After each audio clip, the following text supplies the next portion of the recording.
Alright guys, so today we're going to be reacting to Europeans become poorer as American gets wealthier. That's an interesting title because we're having a lot of things going on here in the States. I don't think if we're getting wealthier, well, probably our dollar getting inflated, but that doesn't mean we're getting wealthier. You need two incomes just to buy a house. Things are getting expensive, even though some of the jobs that you probably are working at, they probably just increase you a little bit. Well, are we getting wealthier? Let's see what's going on here. Let's see what she says. Just read this headline in my newsfeed. I was shocked.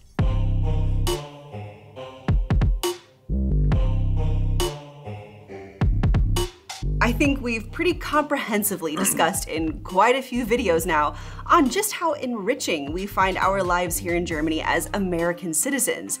And I mean that in both the existential and economic sense. But as a researcher, particularly somebody who has spent a great deal of time in political economic theory, yeah, this article had me curious, to say the least. Because while I think we have all felt the collective effects of inflation and the toll that it has taken on relative wages, the social media tagline for this article, yeah, it's bold. So I want to do something that I've never done. Well, this is before she jumped into the weeds, right? You work from home, lady. You're just doing videos on YouTube. I'm just keeping it honest with you. I'm trying to make this thing happen as well. I'm just being honest. But maybe that can be your perception. You're getting this good money from YouTube, and you're like, oh, we're having a good time here. But then when you look outside, construction worker, baristas, right? Police, that's the real economy. On this channel before.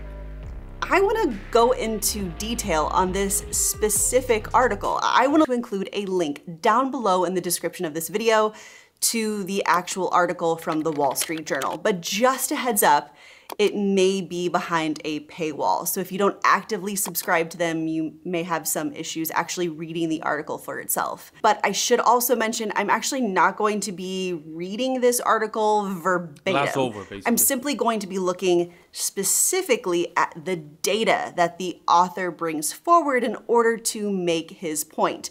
And any data that I bring to the table as either evidence to support or as a counterpoint to his argument will also be included down below in the description of this video. Let's see. So without further ado, let's dive into it. So the author starts by providing a timeline and a framework for their analysis. In short, that this issue in Europe has been brewing for some time. And when coupled with an aging population, something that all Western countries are grappling with, the author finds that liberalist ideologies like valuing free time and job security over working themselves to death has produced, quote, lackluster economic and productivity growth. So when you tack on the 1-2 punch of a global pandemic and Russia's war on Ukraine, you ultimately aggravate ailments that have been festering for decades. Their words, not mine. So because of these factors, the author starts off the argument by being relatively critical of the collective European government's response on how to stimulate So this is from the point of the European Union, not country by country inside the European Union.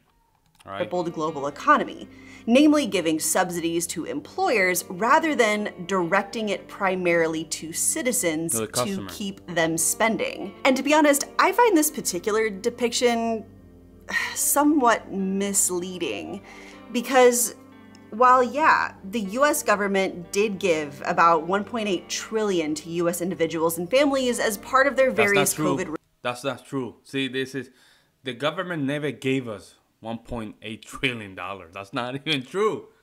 I think only like, what, 10% went to the citizens? The rest went to weird stuff that we don't even know. Think about it, folks. $1.8 trillion to citizens. It would not be $1,400 payment. Let me see if that's true. Or it might be crazy. Oh. Because I know some of the budget that were there was so much stuff that was not So let's say not every American received the money. Let's say 100 million they're receiving, right? So let's go like that.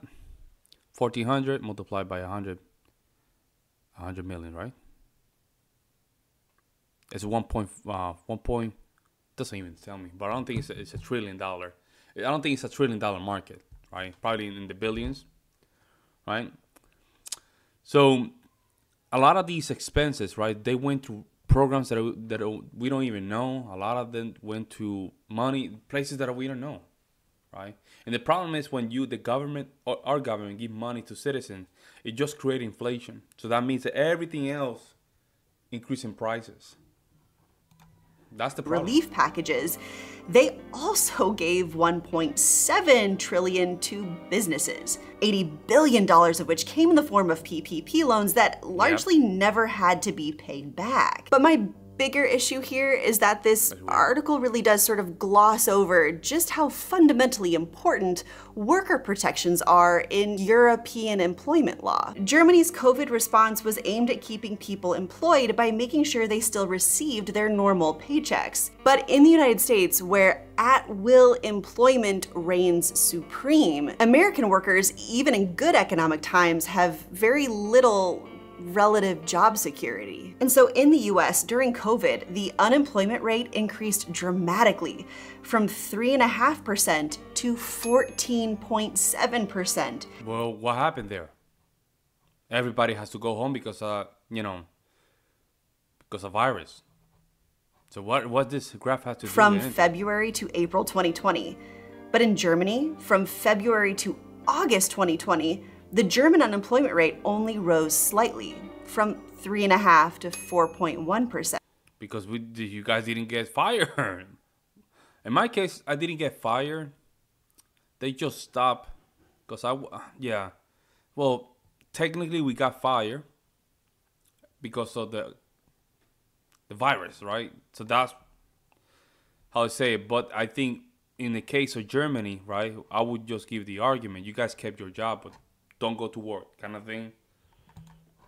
So in addition, the U.S. civilian labor force declined by 5% from February to April 2020, while the German labor force decreased from February to May of 2020 at a much smaller 1.5%. Plus, it wasn't like the American... Well, the population, how many people we have in Germany? Let's just go with that, right?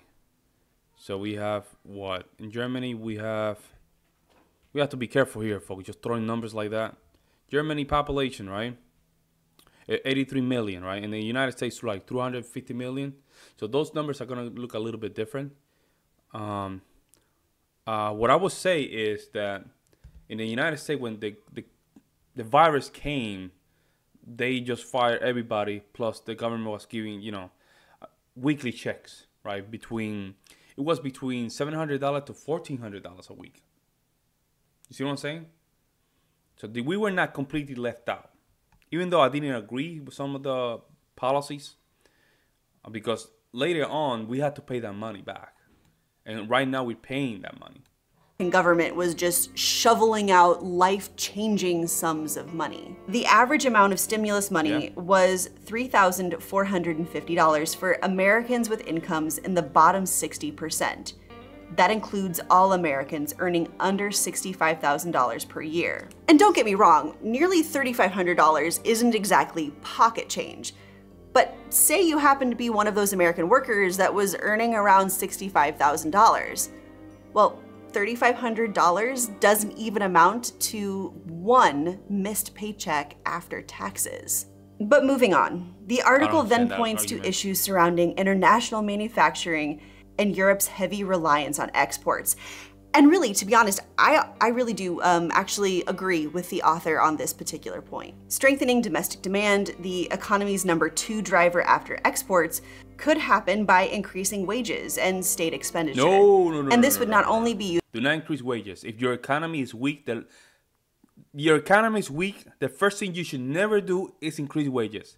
Increase wages, right?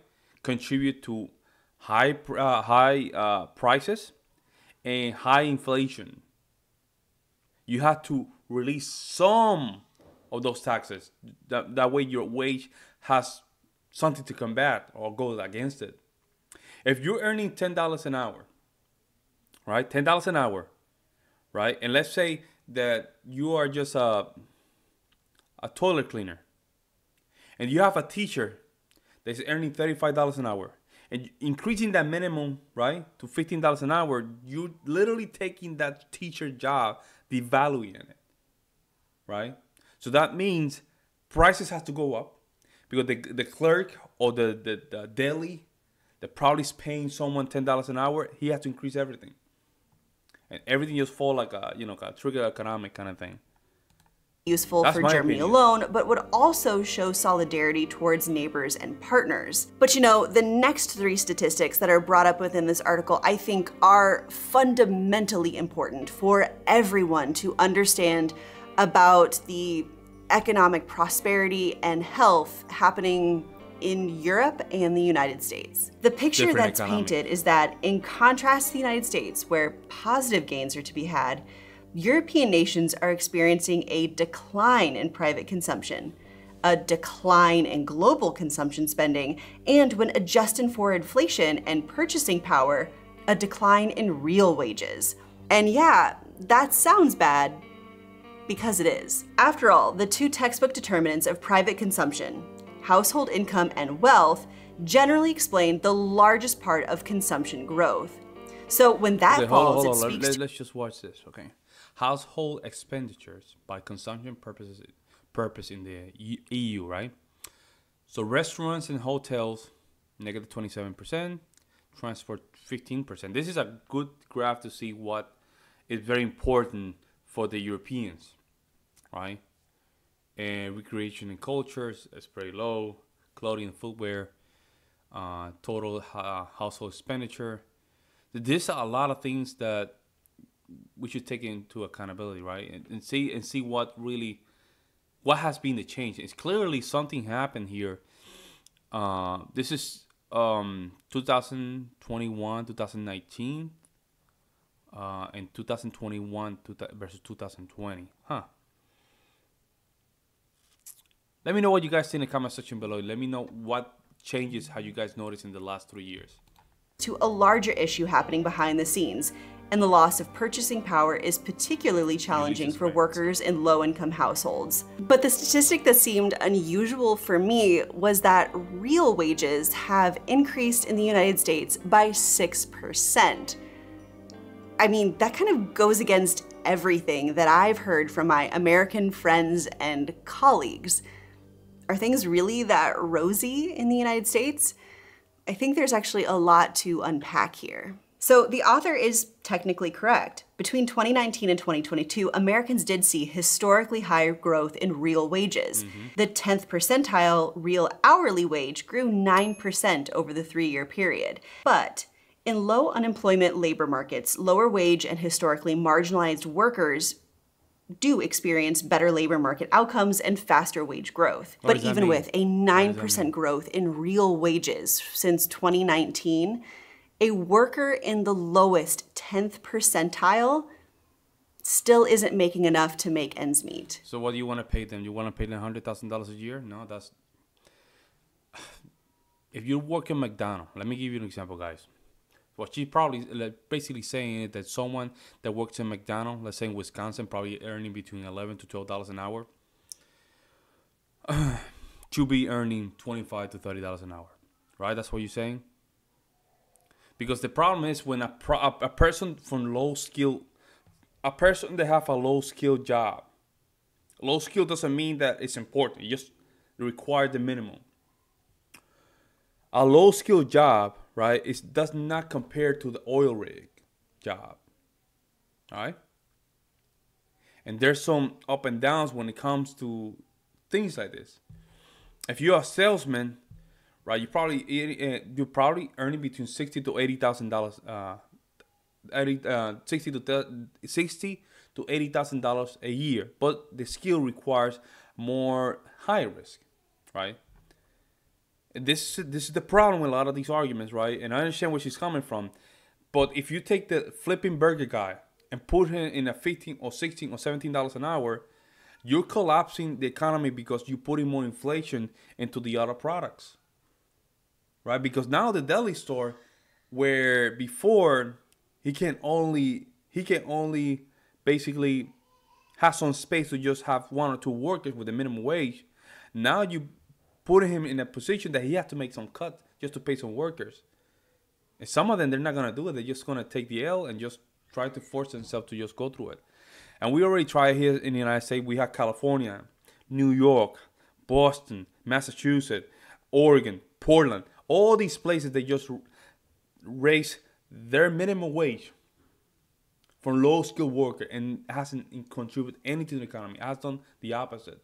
Things are going up. So clearly it's not working. According to EPI's family budget calculator, whether a worker is making $11.85 an hour or $13.60 an hour, they're still not earning enough to attain a modest yet adequate standard of living. A basic family budget for a single... Modest and standard meaning what? A private, what, a $600,000 house, $500,000 house? Does that mean that you want to live over your means?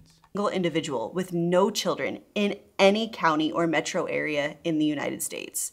And when we look closer at the data, middle wage workers, workers between the 40th and 60th percentiles of the wage distribution, didn't experience similar gains in the recent recovery. And I would fear as an American worker that those gains in real wages could actually be reversing if they haven't already done so. Necessary long-term investments in the U.S. unemployment insurance system have not been made, and many of the relief measures that increased economic security during the pandemic, such as child tax credits, have took those. Actually, they cut those almost for 50%. Long since lapsed. In fact, the Economic Policy Institute has been sounding the alarm for the American economy to not get complacent with the transient nature of their own labor market. In fact, they advocate for a policy that prioritizes full employment, strengthens and enforces labor standards, and removing obstacles to workers forming unions. All things that are standard in Europe, but not the United States. Now, moving forward, it looks like the next argument the author provides is relative to the price of goods and the reduction of the consumption of meat. And in all fairness, eating meat has long been considered a sign of prosperity in Germany, and regularly putting a Sunday roast on the table means for many cultures that things are going particularly well for a family. But the decision to not consume as much meat in modern times is not solely an economic decision. Worries over animal welfare, climate change, and higher prices appear to have driven consumers to look for alternatives to meat to fill their plates. And this is anecdotal, but in my personal experience, I've found that my German friends and colleagues care a heck of a lot more about climate-friendly sourcing of their food and, reducing meat consumption simply because it's better for the environment, and caring a lot more about animal welfare than any of my friends. She's almost a vegan. I don't think, I disagree with this so bad. I mean, your body needs protein, especially animal protein. If it's, there's a lot of videos about ex-vegans and stuff like that. They're not. Actually, ex-vegans, they go to when they are very close to die or they lose their mind, they go the opposite way. They go way too extreme, like red meat and butter. I don't think if you wanna really push. Here's the thing: we need infrastructure work and jobs. These infrastructure work and jobs require people with muscle and strength. You cannot give them broccoli and corn. I'm just keeping it honest with you guys. You have to give them meat. You have to give them, eggs, and that way they can just keep building our society. I don't know where her perspective is, but I don't think this comes down as a good study to go with. Or this is anecdotal from what I'm hearing. Or colleagues in the U.S. ever did. And on that same note of consumption, the author puts forward that Europeans just don't spend money as frivolously as Americans do. Yeah, it's not surprising to me that Europeans aren't as obsessive with their buy it now, pay for it later consumer culture Yeah. that is extremely prevalent in the United States. But that doesn't mean that they're poorer. In my experience, German consumer culture is centered around buying higher quality goods once, whereas American consumers will often buy lower quality goods frequently. But okay, I think we should keep moving forward here with this, particularly because I think this next statement in the article is shocking. What the author next references, weirdly without saying it outright, is that economic output per capita, it's really just a basic GDP assessment. Yeah. And numerous, and I mean numerous, research centers have always been critical of blatant GDP shock and awe statements like this. I mean, Senator Robert Kennedy is famously quoted as saying that GDP measures everything except that which makes life worthwhile. GDP does not measure health, education, equality of opportunity, the state of the environment, or many other indicators of the quality of life. And it doesn't even measure crucial aspects of the economy, such as its sustainability, whether or not it's headed for a crash. And there's a really wonderful article by the Scientific American that discusses something called GDP thinking, seeking to boost GDP and the misplaced expectation that alone would enhance well-being. And they liken this obsession with American GDP and the American economy as, quote, more like an ordinary car whose owner saved on gas by removing the spare tire, which was fine until he got a flat. For example, doing without paid sick leave in meat packing plants, sure, increases profits in the long run, which also, hey, increases GDP. But American workers can't afford to stay home when they're sick. So instead, they came to work, spread the infection, and injured more people. Kind of ironic when the entire angle of this article is that the US weathered the COVID storm better than Europe, right? But this next statement, how Did it? Did it really? I thought Europe handled it kind of quite differently, better than the United States, but I don't. Based on what she was telling, I don't think that. Well, I had to read the article, right? But you're just putting numbers there. There's no left or right or up and down. There's some data here. Let's just see what's going on. however, is I think like really what bothers me about this article, because listen, I hate to be blunt, and this is just my opinion, but this is just a dog whistle. Calling universal healthcare and government-supported pension systems a welfare state was deliberately chosen language to pander to a specific crowd. I mean, listen. But is it a welfare state? It is a welfare state. There's nothing wrong with that. Just own it. There's nothing wrong with that calling a welfare state, because it is. It's just, that you're getting welfare from the government, and that's okay. That's the system that you guys. I think you are being a little, like traumatized by the American language, but it is a welfare state. There's nothing wrong with that. The European people has deliberately selected that program, and that's okay. That's okay. Listen, if we want to have a discussion on the affordability of universal healthcare schemes, then let's have it. But the argument that the author in this article is subtly implying is that the privatized healthcare system in the United States is somehow more affordable. Although he doesn't give any data to support that, because there isn't any. While the United States spends more on healthcare than any other high-income country, the nation often performs worse on measures of health and health care. And despite having the highest rate of multiple chronic diseases of any other I work in OECD. the insurance industry, and it's bad though. I'm not gonna lie, it's bad. You'll be surprised when people are calling to just get some. By the way, I work in the financial industry, so I know a little bit of what's going on here. So you'll be surprised how many people they have chronic disease, COPD, all these bad health problems, cancer. I mean, heart attack multiple times, strokes multiple times. They're calling you after a stroke.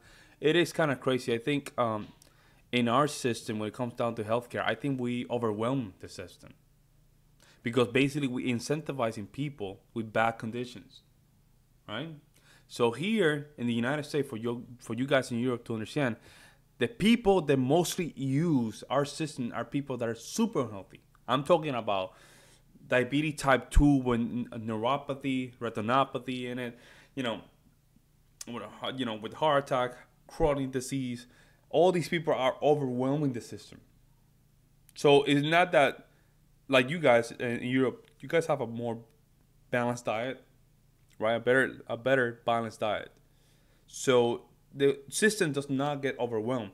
However, we have here the American system where the people receiving the majority of treatment are people that are in such bad shape. So that, in the long run, it creates a huge expenditure in our healthcare system. Country.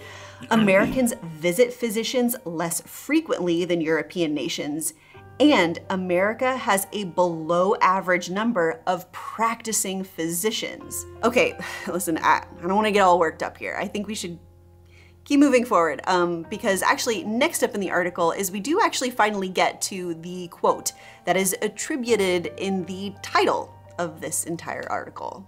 Yes, we are all worse off. So I actually wanted to better understand the context of this statement. Yes, we're all worse off because, again, it's in the title of this entire article, and I actually did find it. It was given in a podcast by Columbia University. And in my opinion, it's taken wildly out of context. For starters, Hill was warning both UK and US citizens about the rising effects of inflation and the role of higher wages on exacerbating economic strain. And although the quote that they were poorer was indeed said in the context of UK energy prices, he's the chief economist for the Bank of England. He was simply giving a personal example, but very much talking in language and in theories surrounding inflation and economic strain on both sides of the Atlantic Ocean. The central point that he was making was that high inflation would persist if companies remained unwilling to take a hit on their profit margins, and employees, again, including American employees, resisted declines to their purchasing power. And this was very much not a uniquely European problem, but one that Global was problem. also making Americans poorer too. All right, so next up in the article, we do have a short discussion on income taxes in Europe, although again, the data is incredibly misleading in my opinion.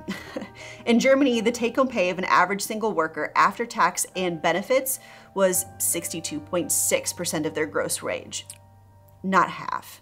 And while this is a higher overall cut when compared to the OECD average of 75.4%, the German taxes and benefits include taxes and social contributions. The American calculation does not. And now I've made multiple videos on this, but if you're really trying to truly paint an accurate picture of discretionary funds in a European versus an American paycheck, then you also need to subject that American income to things that aren't directly taken out of their paycheck, but are for a European worker. So you need to subtract healthcare premiums, you need to subtract daycare costs, you need to subtract the cost of student loan payments and their education. You also should probably take out some unemployment insurance, some long-term care insurance, and contributions to retirement savings. Because again, these all happen in European paychecks. So if you're gonna compare apples to apples, then let's do it. Now, the article effectively ends with the author launching into an anti-union section. And while I think there's a valuable discussion to be had on collective bargaining and paying workers an appropriate living wage, the angle that the article takes is to subtly imply that European workers are lazy, despite even acknowledging at one point that the shorter work. Well, that's not what he said, right? Let me see. That's not what he said. We have to be had careful here. on collective bargaining and paying work. Here. Higher unionization may not translate into fuller pockets for members. That's because many are pushing workers' preferences for more free time over higher pay. Well, yeah, some of the videos that we saw, that's what a lot of the Europeans are asking for, right? You guys are asking for less hours, higher pay, which I think is fine. Some of the videos were giving the argument that because of that, you guys haven't really see any difference when it comes down to actually the opposite, more productivity. So let's just call the space, right? You say it's lazy, not the article. I didn't say lazy. I mean, I work 40 to 50 hours a week. Europeans don't have to do the same thing. If they're better, they're productive with less hours. Let's just call it like it is. They're more productive with less hours. Workers an appropriate living wage. The angle that the article takes is to subtly imply that European workers are lazy, despite even acknowledging at one point that the shorter work week would improve workers' health and quality of life, 100%. While at the same time making the industry more attractive to younger workers. So instead of working, I'll agree with that. Instead of working 5 hours, 5 days a week, right? Make it 4 with a little higher pay. You see? But I don't know how would that translate, right? And gosh, yeah, that's the article. And if you want my 2 cents, again, this is all personal opinion.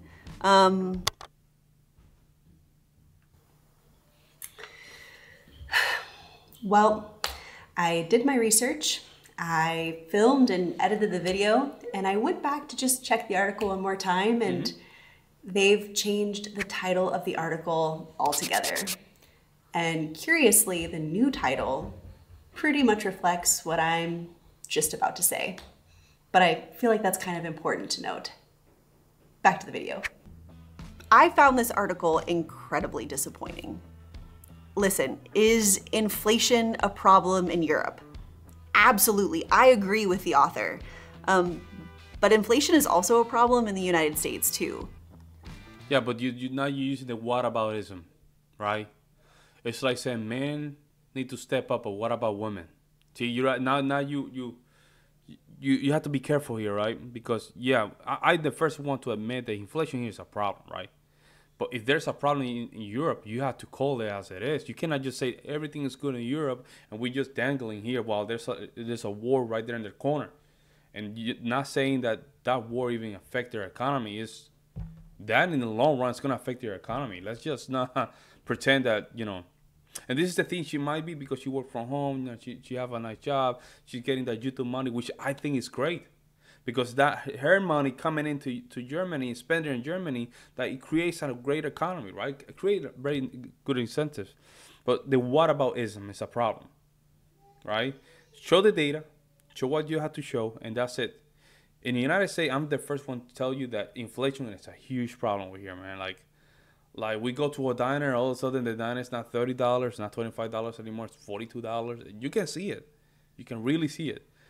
So we have to, be realistic, right? And on that same note, is an aging workforce, particularly when we have to support different social programs, a problem in Europe? Yeah, absolutely. I mean, there was this huge uproar in France recently when they recently had to increase the age of retirement. Yeah, there's no money. But that's not a uniquely European problem. It's a problem in the United States too. We constantly this is a problem. This is a problem, right? Go back to Europe, because when you do that, you're taking the problem focus out of the equation, right? This is not only in Europe. This is everywhere, right? But recognize that there's some problems in Europe, right? That's fine.